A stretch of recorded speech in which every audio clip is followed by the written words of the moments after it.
Hello everyone, welcome to Forsaken Legends. This is our gameplay overview video. I've got myself, Bobby Baker, and Kyle Olson here.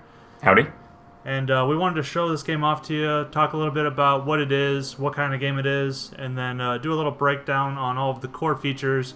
And then we're also breaking out the core features into sub-videos to give more detail on everything. So to start off, Forsaken Legends, it's a multiplayer, open-world, procedural sandbox game. Players are able to claim plots of land, craft lots of gears and items, create massive bases, collect pets and mounts, explore an endless procedural world with multiple biomes, fight massive world bosses, engage in PvE or PvP battles, and much, much more. So it's quite the mouthful. Basically, what we did was we took all of our favorite ideas and aspects of other game genres, and we put them into one game and left out all the stuff that we didn't like, all the grinding and all of the just the gameplay features that we didn't find fun. So we left all that stuff out and took all the good stuff. The way our server architecture is set up is that we can support massive amounts of people in a small area. So we're able to basically run in the cloud with our servers. So where a game could only support a handful of players in an area, we're able to support thousands, if not tens of thousands of players in any area of the server. So we're able to have one massive game world per part of the world instead of having to break those up into multiple sub-communities. So it allows us to have a completely persistent game world that runs 24/7, 365 on a massive scale, endless terrain, can explore for days and directions and never see the same thing. And you'll be able to enjoy that with tens of thousands of other players, all interacting on the same game world. It's quite the mouthful, but I think that's a pretty good overview, don't you think? Yeah, you're way better at explaining that than I am. So I just want to break out a few of the other areas. So when we talk about the game being completely persistent, what we mean by that is the game logic constantly runs in the background. So even if players aren't connected to a particular part of the world, the monsters and the NPCs and the AI players in that area will continue to evolve. They'll continue to level up. They'll continue to go about their daily lives, collect resources, walk between towns. For monsters, they'll patrol their areas, they'll attack other monsters or attack other AI players. So regardless of player interaction, the world constantly goes about its behavior, whether players are around or not. So it really just allows us to have a world that feels alive, and then when players can interact with that world, they can influence an entire area just based on their actions. So for example, you might have a wolf that's been wandering through the woods for days and has been leveling up over and over, and it's starting to take over an area, and then a player comes through, kills that wolf, and that kind of resets the what do they call it, the chain, or what is it, the circle of life?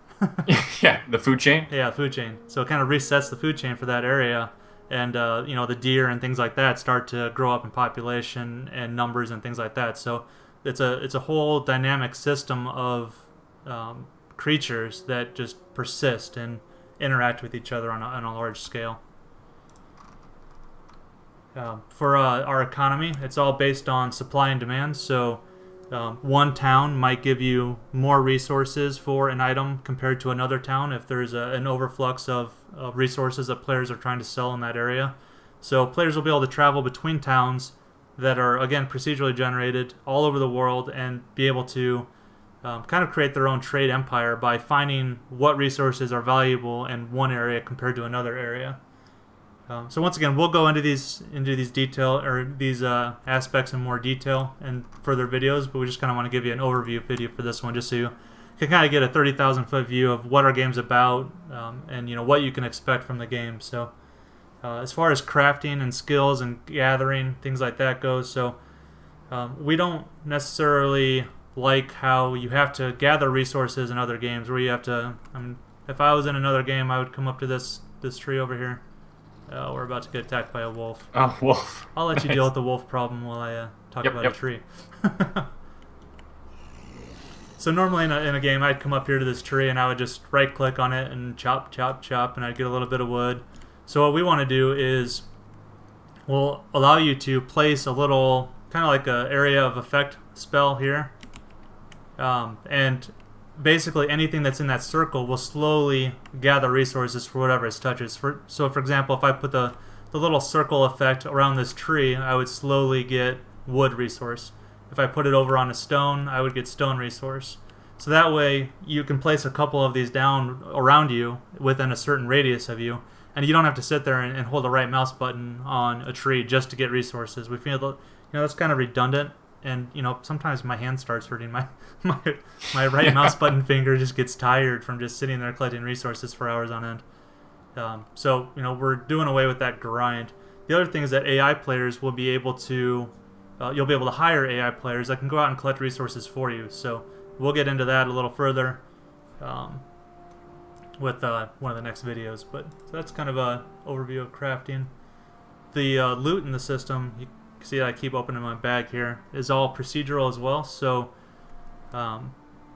the items are based on one base set of items, and then when the item is looted or generated, then it gets a certain proc. So you can see some of these are like it's of necromancy, basic sword of something that's off the screen. This is just a standard tier 1 chest. So when an item's generated, it has a chance to get a different rarity level, kind of like epic, legendary, normal, rare, that sort of a thing. And that also has a chance to have the different proc on it for spell power, agility, strength, attack power, things like that. And players will be able to influence what drops for them. So we'll get into that in the procedural loot video. Real briefly, we've got a full construction system. I'll go into my build mode here. So if I wanted to build a base... Oop, there's another wolf. Got him. So it's all socket based here. So I build up my foundations. And then I can build walls.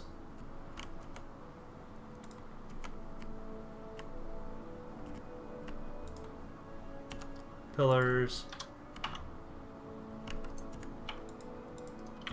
And walls. So you can build massive structures with our build system. So players are going to be able to claim a plot of land as their own, and basically be the only ones that can build on there. So you can build up an entire fortress, an entire town, and hire AI players. You can literally create your own little settlement, I guess you would call it, and just have a bustling little settlement with AI players that are doing your bidding. Whether you want them to go out and fight other players, whether you want them to go out and collect resources. All of that will be available. We're going to have PvP, PvE, and hardcore areas of the world. So you can think of it as like quadrants. So in one part of the world, you'll have your player versus environment, where you don't have to worry about somebody coming up and killing you on the back while you're not looking. You've got another part of the world where it's full-out warfare. Players can kill players, guilds can go at it. And then you've got other areas that are hardcore areas of each of those. So the loot that you'll find in those areas is a lot more rare. But if you die, you have the chance of losing whatever's in your bag, maybe an armor piece, something like that. So the consequences for death will be a lot higher in the hardcore areas. Character classes. So normally in a lot of RPG games, when you start a character, you have to choose what kind of character you want to play. So with Forsaken Legends, what we're doing is we have 7 kind of skill trees. Yeah, I guess you call them skill trees. So you have Archer, Fighter, Healer, Rogue, Tank, Technician, and Wizard. So we're allowing players to mix and match based on skill points. So when you level up, you'll get new skill points. And you can mix and match to create hybrids of whatever kind of play style you want to play. You got a wolf behind you. Jesus. So you can see, like on my spell bar here, I've got a mix of archers, chain lightning, which is a technician. Here's a rogue spell. Here's a tank spell. Here's a wizard spell, and then some healer spells. So you can mix and match, any of these together to create just crazy hybrids to play however you want. combat is all skill based. So you can see when I'm hovering over Kyle here, my I'm gonna change the time of day back down to daytime. There we go. You can see that when I hover over him, my target reticule changes colors and it shows that I can attack him. I'm not going to do any damage to him, but so when I want to attack him, I just got to keep my target on him and cast my spells. So it's not tab based where you just tab to him and then you can just mash on your keyboard. If you want to keep attacking him, then you've got to keep looking at him while you're trying to maneuver around. Is that a pretty good explanation? Oh yeah. That dismantle does a lot of damage. You're totally right on that. Yeah. It definitely needs to be nerfed down. That's actually hurting me. I'm like 39 levels above you. Players are able to explore massive biomes, massive parts of the world. It's an endlessly procedurally generated world, so you can go for days, weeks, months, and never see the same thing twice. And along those ways, you'll find rare monsters, world bosses, all sorts of stuff that are just, crazy things to explore that just pop up out of nowhere and just really, keep your interest in the environment and the world that's around you.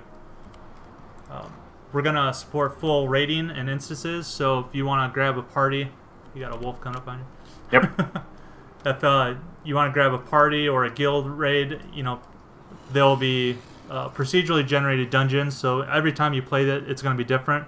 So you'll never be able to just sit there and know 100% what you have to do all the time. So it's going to take a lot of on the feet thinking and really working as a team to conquer these dungeons. Since they're always going to be different, you'll never be able to just go on YouTube strategy for this boss, because it's always going to be different. How you get there is going to be different, and just everything in general will be new every time you play it. There's full guild support, so guilds will be able to come in, they'll be able to claim their own plot of land, and just really grow a massive fortress with full AI running it, pets, mounds, all sorts of stuff. So all sorts of guild stuff that we'll go into in another video. So a little bit about our team. Kyle is the main developer here. Myself, I kind of handle all the business related stuff and help and play test and come up with a lot of the ideas. And got Preston, who helps with a lot of game design as well. So we're a 3-man team, so we're indie. But we've been able to accomplish a lot so far. So we'll go into that a little more in another video. But we have a lot of the core gameplay systems in place here. So one of the reasons we did our pre-launch campaign is we're trying to raise a lot of money for artwork to put art into all of these core systems that we've created. So we've got another video that goes into more detail about exactly what the funds are for.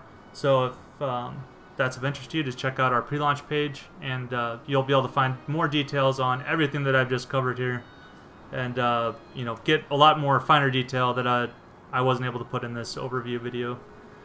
Any final thoughts, Kyle? No, I think you nailed everything. Awesome. All right, we'll see you in another video. Thanks.